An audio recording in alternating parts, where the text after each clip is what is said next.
Hello guys, and welcome back to another video. This is the Football Connect, and I'm your host Sam, and we are back again on that other episode of the week to forget, or to forget show.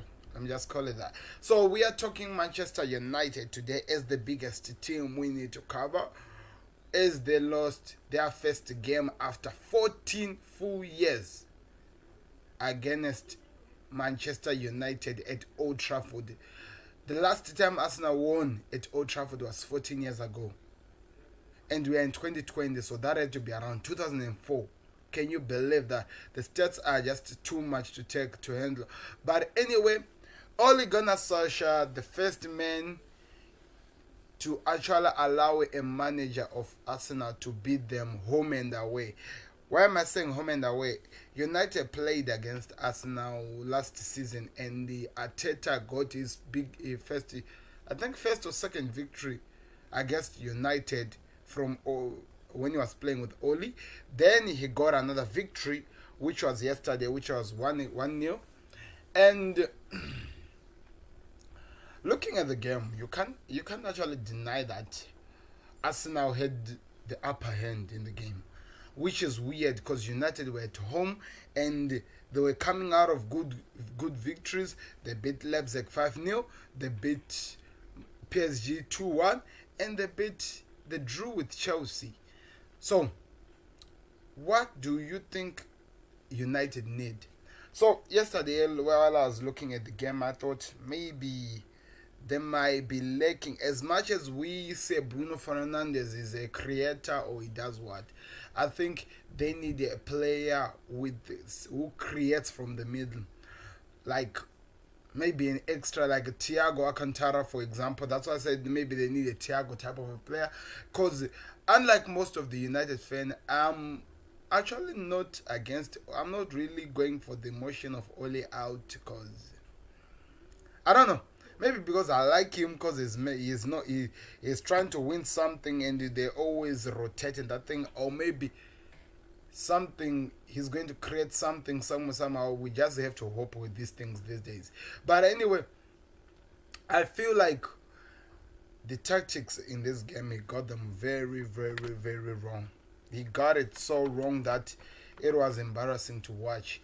How could you play the way you play against a team like Arsenal and expect to get something in the game? It was so bad that I actually feel sorry for the people. And Paul Pogba, as much as people want Paul Pogba to work, he's not really a defender. That is just the fact of the matter. He's a midfielder, and he will be trapped. Let me give you an example with what I want to say. If you watch the Newcastle versus Everton game, did you see what happened for Newcastle to get that penalty?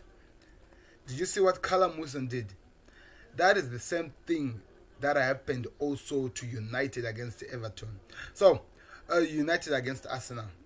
Bellerin knew that Pogba, there was no way he was going to retain his leg back. So Bellerin ran on top in front of Paul Pogba, and he knew that if he goes to the ball first, using his speed, if he goes to the ball first, Paul Pogba is 100% going to make a mistake, which is going to cost him something or somehow. So that's what exactly happened, and I literally feel sorry for the man, because he fell into a trap. I can't say for his own making, because he didn't really ask for this. But anyway, it happened. So I want to hear your thoughts, guys, on the game. How did you see this game, and what do you expect from Ole Gunnar Solskjaer?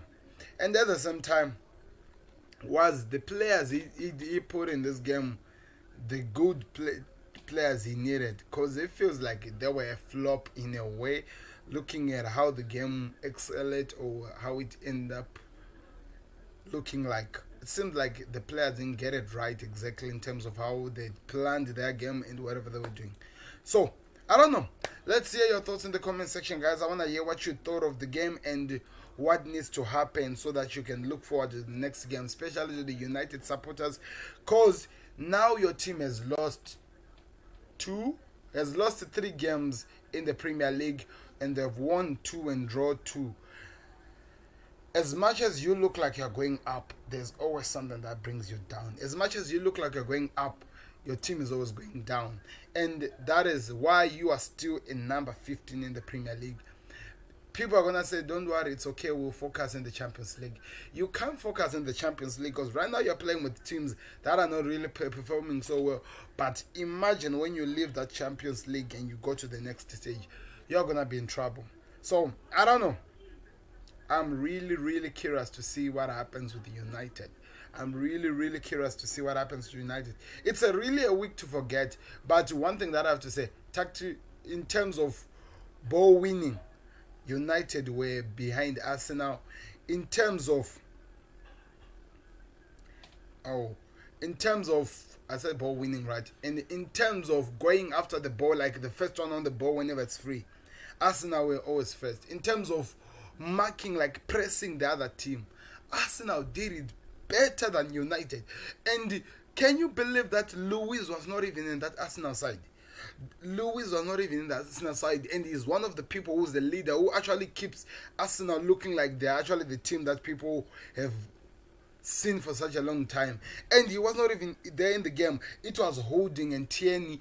And if United were actually interested in winning this game, the players and the tactics that the manager had given them, if they'd pressed so hard so that they get something out of this game, they would have definitely got something. Because one thing that was going to happen, it was going to force Arsenal to play the ball from behind. And when they play from behind, they make a lot of mistakes which you can always utilize and use them to score goals. That didn't happen. Why? I don't know. That's where Ole Gunnar Solskjaer got it wrong. He got it wrong that he thought that his team was perfectly well. He got it wrong because he thought that beating PSG, a team that has a high line defense, was going to play. That's how Arsenal was going to play, so that you hit them on the counter attack like what Marcus Rashford did against PSG and against Leipzig, and you thought that was going to work. It doesn't happen like that in the world of football. Arsenal, we have known Arteta is one person who's so close in terms of playing negative football like Jose Mourinho. That's what he was doing. He was only defending, making sure that he sees chances, then he attacks. So that's why he set a back three against you guys, so that he eliminates players like Marcus Rashford or Greenwood or anyone who was going to be playing up front for you, because he knew that he wasn't going to compete with you with a back two defense. That's why he had to make a back three of Holding, Gabriel and Tierney. And now you made Gabriel look like a world-class defender, and he hasn't looked like that against since he started playing for Arsenal. So I have to tell you, United, your manager got this one very, very wrong, and your players, they were, I don't know, should I say weak or tired? They were tired for no apparent reason. Nobody can actually explain why they looked so tired, like they actually haven't worked. So, I don't know. That is just the fact of the matter. You lost the game, and this is going to be a game that you want to forget as quickly as possible, because it is written in the book now that Arsenal have beaten you now has beaten you now home and away, and they've beaten you now at Old Trafford after 14 years. Your team, your ground is no longer what is the word that I can use? It's no longer that majestic or that big place where Arsenal is afraid to go, because Ole Gunnar Solskjaer has made it become that weak. So I don't know who you need to replace. Not to replace as such. Do you need a better or somebody who can create when they are highly pressed? That's why I used Thiago Alcantara. Reason why I used Thiago Alcantara, if you watched the Liverpool game against, which game was that? Against Everton, where they were defending so highly, the type of passes he was releasing so that he opens the closely marking that was happening. That's one thing that I felt like maybe you needed. If you had Bruno Fernandes there and Thiago there in the place of Paul Pogba, then you maybe Scott McTominay, or maybe not even, or even Fred, I don't know. Scott McTominay was busy doing the main way, like the heavy duty working here in the middle with the Fred. Then you have, let's say, Paul Pogba, not Paul Pogba, maybe Thiago, then Bruno, then another player this side. You were going to get something out of the game. But with the way you played, no, you couldn't. and Arsenal played their cards right and they punished you in the time where it matters and you lost the game. So I don't know. I want to hear from you guys. After all the stats that I've said and everything that I cover, what can you say? What is next for United? I hear a lot of people saying that they'll do well in the Champions League. Yes, maybe. I don't know. You might do well in the Champions League. I don't know. How could I know? You might do well, and we have to wait and see what happens on that one. But that is just the case of the matter. You have lost to Arteta, and he's going to take that victory and move on to his next games. And those of you, you're going to make a lot of noise again. You'll be shouting this whole week. Ole out, Ole out. But 2 weeks back or 1 week back, you were happy about what he did after beating PSG and also after beating Leipzig. You were all happy that yes, Ole in, Ole in. Now you were people were actually saying that I didn't say Ole out, I didn't say Ole out. That's what you'll be saying again. And the excuses, man. Stick with your manager if you want him to be the manager you want to be with him, and move on if you feel like he's not the right person for you. That's the only thing you can do. So, like I said, this is the episode of the week to forget. So we need to look at the games that were played and the teams that actually are praying to forget about this week. So the biggest teams, I cover the biggest teams first. Firstly, Everton and Aston Villa. Why am I covering these two teams? If you look at the Premier League log before this week, those teams were number 1 and number 2. Those teams were number 1 and number 2. And as of Everton, they played the game against Newcastle. And they changed the keeper. Pickford was down. So that was interesting. And I have to say, if Pickford was in for that game with the chances that the keeper kept away from, they were going to be beaten more. But anyway, we're not going to talk about that. I want to show you the team that was set up. So Wilson turned out to be the man of the match in this game. He played it so well. He got a penalty and he scored a goal, which was good. Calvin Lewin did score a goal, which was an amazing goal. Which actually made me say Calvin Lewin is a goal poacher. He's really good in poaching, like in getting chances to score goals. But anyway, we're not going to talk about those. So this team of Everton didn't have James Rodriguez injury or a knock. They didn't have Richard Alisson still suspended over the challenge that he took on Thiago Alcantara, which got both Thiago and the player out because Thiago was injured, and him, well, with him that was it. So he was not there because of suspension. And there was another player who was also suspended in the back. I forgot his name. He was not there as well. So when I said that there were a couple of players who were missing, and because of those players missing, Everton pretty much looked like a different team. And the funny part of this thing is that they were playing a Newcastle that has been struggling since this season started. And they were hammered and they were destroyed, they were beaten. They actually lost it by 2-0, and they had to come back without one at the last minute or 19th minute. That's what happened during the game. So, I don't know, I want to hear your thoughts on the game, guys. But that has to be a game to forget for Everton. Now they're back. I'll show you the log later on, but now they're back. It's not looking so good for them, and we'll see what happens on the next game. I don't want to lie to you. I was really, really impressed by, is it Amiron or something like that? Is that how you call it? Yeah, I think Amiron, him. I was really, really impressed with him. The way he set up for some chances that some Newcastle players missed and some scored, it was amazing.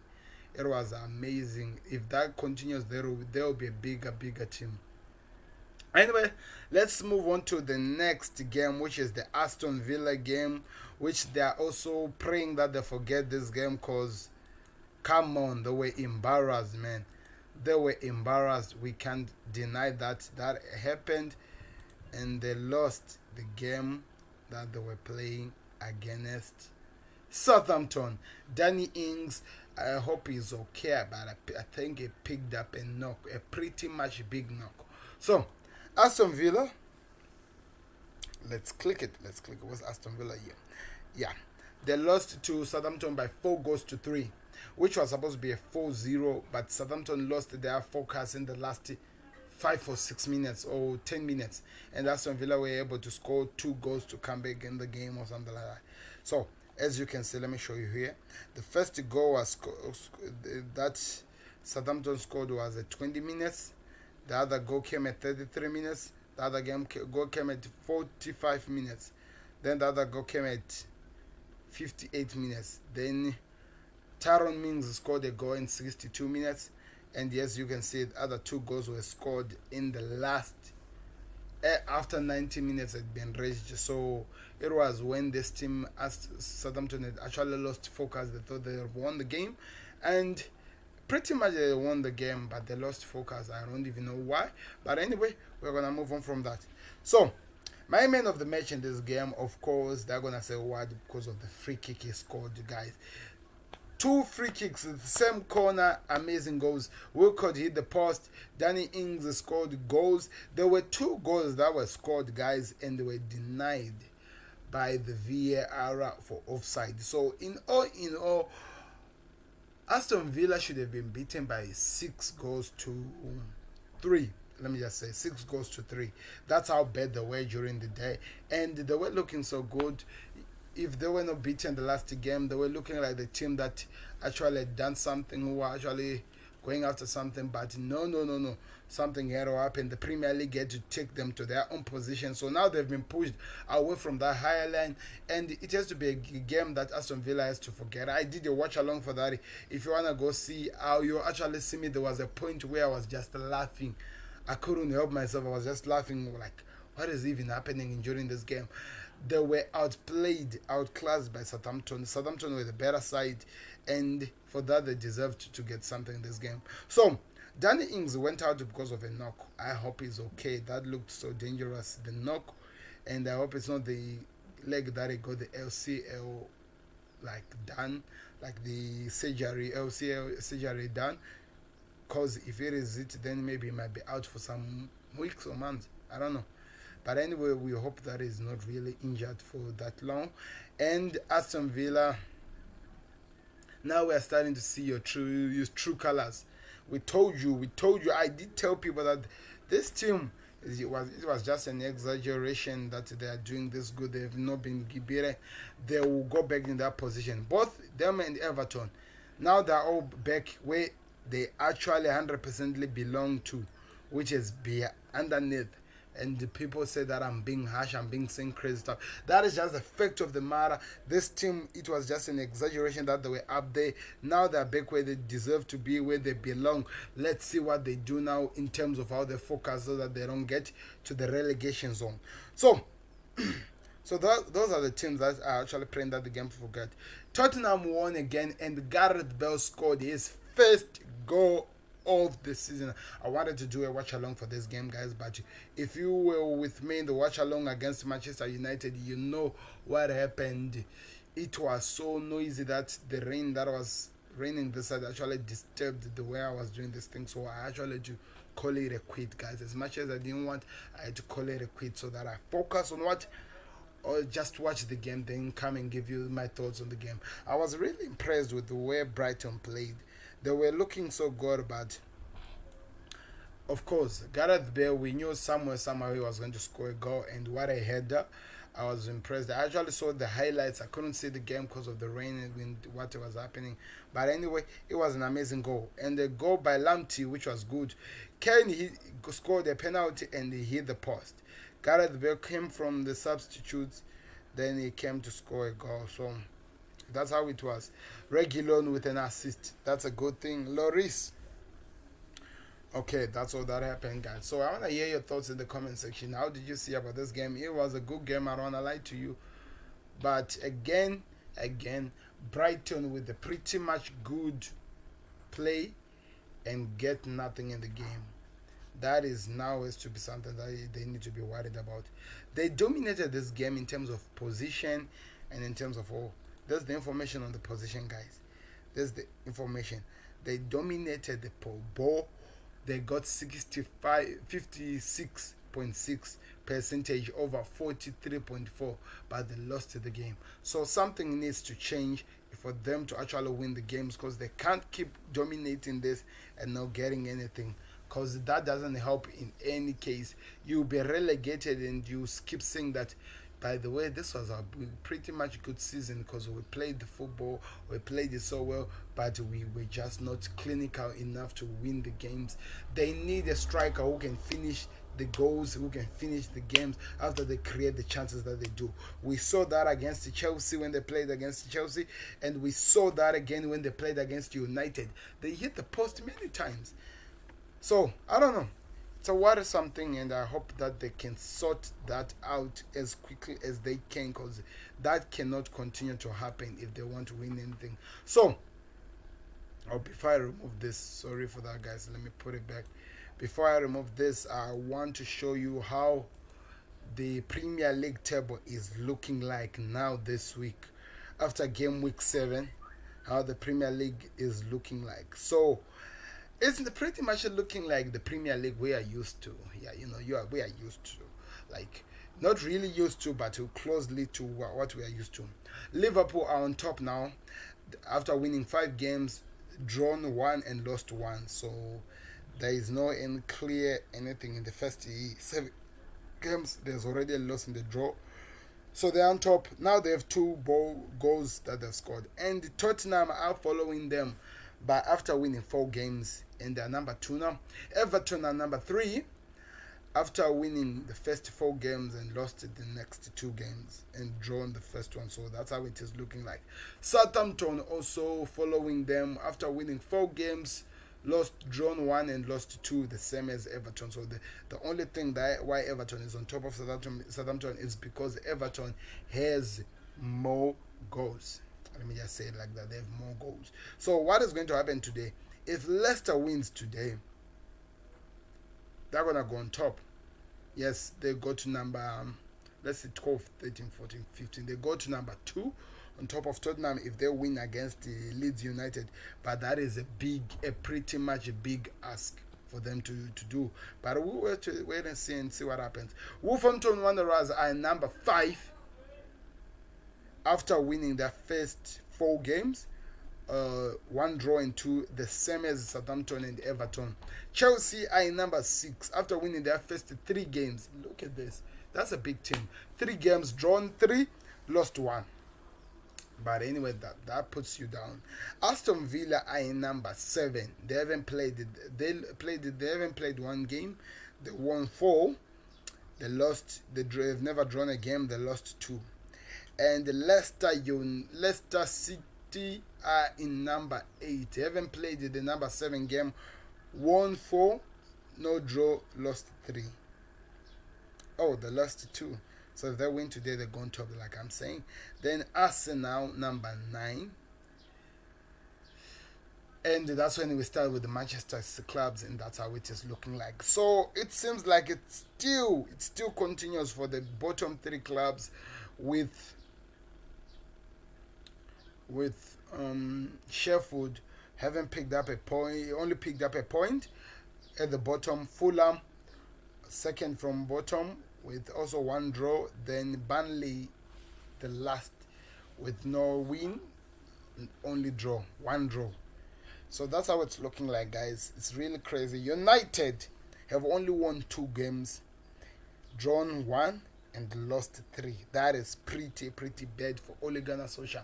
Let me tell you how they won those games. Let me see how United fans need to stop being happy when they get good points, because your team is looking so bad, you guys. The first one, you won against the Brighton, which was the second game, which the game was over and the VAR had to bring back people from their dressing room to score a goal. You remember that. We still have questions for that. Don't forget that. And the second game is you beat Newcastle, which was not exactly on their when they were not really yet sorted in terms of how they were playing, and you won by 4 goals to nil. So in all the wins, I have to say the Newcastle win was pretty much a good win, in fact, in my case. But after that, you've drawn 2 games. The other one was Chelsea. Yeah, you've drawn one game. In fact, the game was Chelsea, and you've lost 3 games. Arsenal beat you. Crystal Palace beat you, and the number 3 team that beat you is what? Mm, I have to actually confirm that. I'm not really sure which other team beat you there. Can somebody tell me in the comment section if you know? But that's how it is for you guys. It's a worrisome situation. If you don't change, you will remain at the bottom, and that is going to haunt you for such a long time. City, they've won 3, drawn 2, lost 1. That's just pretty much the same with a lot of people. Liverpool are only the team that drawn 1 and lost 1 as well. But so it means that the Premier League, each and every club has lost a game. So there is no my team is better, yo. My team is better. At least we got something. Oh, nothing, that crap. You need to play football, and if you are not, then that's your problem. So, just a bonus fact before I go out. Liverpool lost to Virgil van Dijk about 3 weeks ago when we played against Everton in our draw, which was supposed to be a win, but the ref had to steal that one from us, and we draw with them. I'm not gonna complain with that. It's really over. And the people were saying that Liverpool are in trouble. They're gonna suffer and the what? But look at all the games that we've played after the Virgil van Dijk incident. We have won pretty much all the games that we played after Virgil van Dijk went. Playing Fabinho at the centre back, playing Rhys Williams at the centre back, playing Nat Phillips at the centre back. We are still grinding and winning the games. Most of this has to go to Thiago Jota, as he has turned out to be our Superman. He is going into the games, getting the wins for us, scoring the winning goals, giving us something to smile about each and every time he gets into the ground.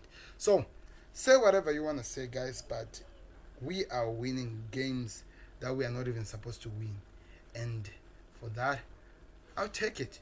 As much as we are suffering to win some of the games, I don't really care. I absolutely don't really care, because what matters at the end of the day is it a win or is it a loss? And if it is a win, then good riddance. Complain whatever you say. We are playing Manchester City next week. It's gonna be a challenging game. I'm not really sure when the game is gonna be played. Is it on Saturday or Sunday? Thank God it's on Sunday. So Saturday, guys, I might actually have a problem with you guys that I won't be around for the full day. There are some business things that I have to do. So maybe the games that I'll cover is the Chelsea Sheffield United game, then the West Ham Fulham game. But Everton United, Crystal Palace Leeds, I won't be available for those. But Friday, of course, I'll be there. I'll do the Brighton game and the Southampton game. Then we'll see on a Sunday where I'll be watching my team playing against the Manchester City. I'll be alive for that. That is the next big game that is coming. Aston Villa goes to Arsenal, and Arsenal are now pretty on a high. Aston Villa, watch out, you are losing your 3rd game here. It's gonna be an amazing time, guys. So we are meeting again today, guys, as we will be doing the watch along of the Fulham versus West Brom, and a team that wins the other game actually gets the chance to leave the bottom 3, or the bottom 4, if I say, and the team that loses goes to the bottom 3. That's just the fact of the matter. That's how it is looking like. Leeds United is playing against Leicester, and the team that wins, Leicester, if they win, they go number 2 in the league, and if Leeds United wins, they go. Where did Leeds United go? Where are they? They just won. They've won 4, so they will have 10, 11, 12, 13. They have 13 points, so they'll be amongst number 3 to number 5, somewhere there. That's where they will be. So that's how it's looking like, guys. I know there's still few games. We have nothing really to talk about. We are just showing you what has happened since the Premier League started, and the week that most of the United supporters would love to forget. Them losing, it's never really a good thing. It always is a lot of people. But anyway, I don't really care. I just have to cover what has happened. I was actually listening to the ESPN guys. In fact, let me do this before I go. I want to leave you with something that Craig Bailey said of ESPN. like, so that you hear what people are thinking about United. You might say that I'm being biased because I'm not a United supporter and stuff like that about it. Let me give you something to look at, maybe to smile with. But anyway, guys, let me pause this right now so that I put. So thank you very much for watching, guys. Goodbye. So before I disappear, like I said, listen to these guys from ESPN, what they're saying about this team. That's on me, that's them. And actually I agree with what they're saying. So goodbye.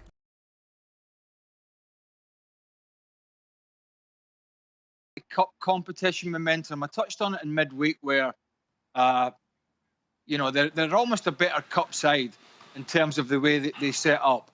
But when you talk about momentum, that's now 6 league games in and 3 losses, 50% of the games.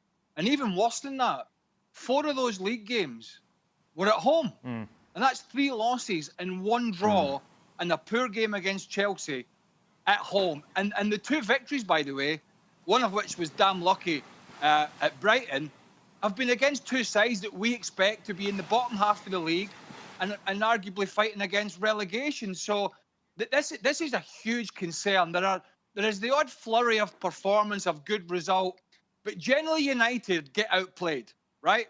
And they're reliant on the front boys. We touched it in midweek. They're reliant on the big boys to come up with the goods. Well, that's not happening too often domestically because they're getting bossed in the middle of the park. And the manager sits there and doesn't do a whole lot about it. Now, it's partly him to blame and it's partly the players to blame. Nobody's going unscathed here. But let me tell you, that if he's sending them out there in a game against a fragile Arsenal side and says, listen, sit back and let Arsenal play and pass it around, then he's in the wrong job. He's in the wrong job because he should have got in their faces and said, listen, they're playing me a back 3. They got injuries. There's no David Luiz. Let's go and press them because they'll try and play out from the back and they'll go back to Leno and they'll make mistakes. And then we can squeeze them